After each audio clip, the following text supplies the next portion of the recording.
The recent event at Quantico in 2025 showcased a bizarre spectacle where 800 battle hardened generals and admirals, veterans of conflicts from Iraq to Bosnia, were subjected to lectures on grooming standards and loyalty from civilian leaders who've never worn a uniform. This display, more fitting for reality TV than a strategic military briefing, highlighted the growing disconnect between those who've faced combat and those who merely play act at authority.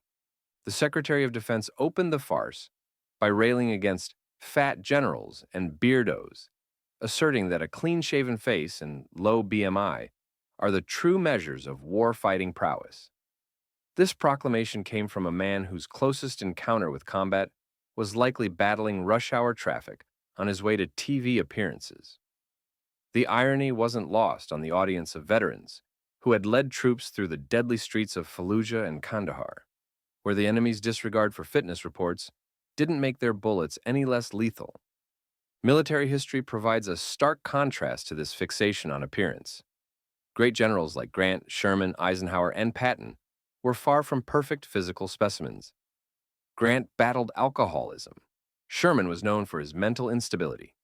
Eisenhower chain-smoked, and Patton's temper led him to strike his own men. Yet these flawed leaders managed to win wars, a feat that seems beyond the grasp of today's armchair critics who'd struggled to complete a charity fund run. The former president then took center stage, audaciously declaring American cities like Chicago, New York, and San Francisco as the new battlefields. This came from a man who's never patrolled anything more dangerous than a golf course, let alone the treacherous streets of Kabul or Mosul. Veterans in the audience, who've witnessed real urban warfare, must have felt a surreal disconnect as their commander-in-chief rebranded American metropolises as war zones.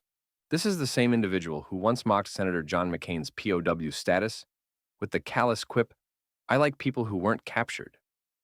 The hypocrisy of hearing combat strategy from someone who avoided service due to alleged bone spurs must have been palpable to those who've actually faced enemy fire. The secretary's ultimatum, "If your heart sinks when I speak, resign," was a laughable attempt at tough talk from someone who's never experienced the gut-wrenching reality of combat. Veterans in that room knew the true meaning of a sinking heart, the sound of incoming fire, the weight of a fallen comrade's flag. The secretary's understanding of sinking seemed limited to TV ratings, a far cry from the life and death decisions faced by military leaders. This isn't the first time in history that civilians, without military experience, have played at being soldiers, often with disastrous consequences. Lyndon Johnson's micromanagement of Vietnam bombing runs from the comfort of the Oval Office led to strategic blunders. Joseph McCarthy, another non-combatant, destroyed the reputations of decorated veterans with baseless accusations of weakness. Dick Cheney, armed with 5 draft deferments, helped orchestrate the Iraq War from the safety of Washington.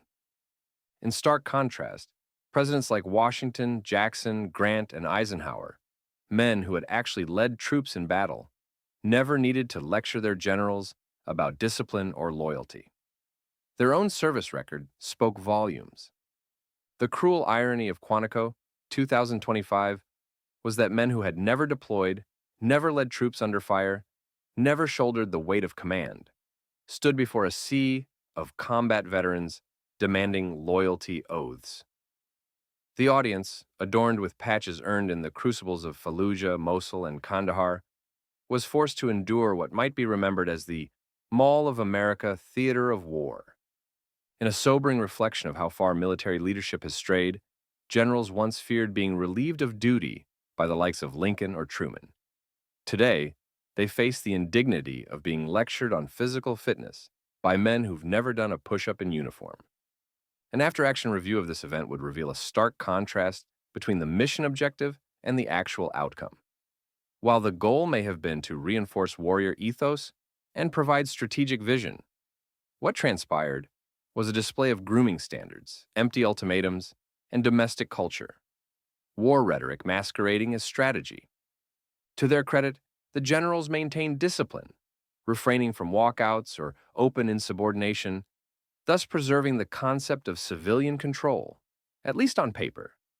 However, the civilian leaders demonstrated a clear need for credibility, humility, and a focus on real threats rather than symbolic scapegoats. The lessons learned from this debacle are clear. Authority without service history is fragile. Scapegoating is not a substitute for strategy. And true humility will always outlast empty bluster. In the end, while enemy beards may have been successfully suppressed in this theatrical performance, actual wars and real strategic challenges remain unaddressed. As the event concluded, one couldn't help but recall the words about General Grant during the Civil War. When informed of Grant's alleged drinking problem, Lincoln famously quipped, "Send more of whatever he's drinking." Perhaps today's military could use a dose of whatever fueled the imperfect yet effective leaders of the past: genuine experience, strategic vision, and the humility to recognize the true nature of war beyond the confines of a TV studio or golf course. The Quantico 2025 event serves as a cautionary tale about the dangers of prioritizing appearance and political theater over genuine military expertise. It underscores the importance of having leaders who understand the realities of combat and the weight of command decisions. The disconnect between those who have served and those who merely posture as military experts has never been more apparent. As we reflect on this event, it's crucial to consider the long-term implications for military leadership and national security. When civilian leaders without combat experience attempt to dictate military strategy and culture, it not only undermines the authority of seasoned commanders, but also potentially jeopardizes the effectiveness of our armed forces.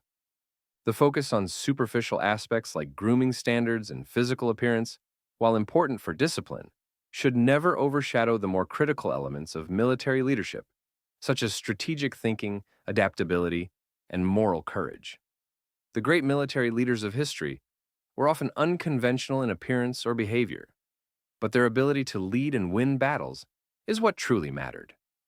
As we move forward, it's essential to bridge the growing divide between civilian leadership and military experience.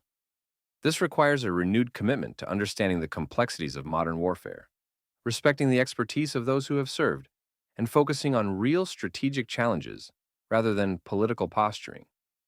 Only then can we ensure that our military remains a strong, effective force, capable of defending the nation against genuine threats, rather than becoming a stage for political theater.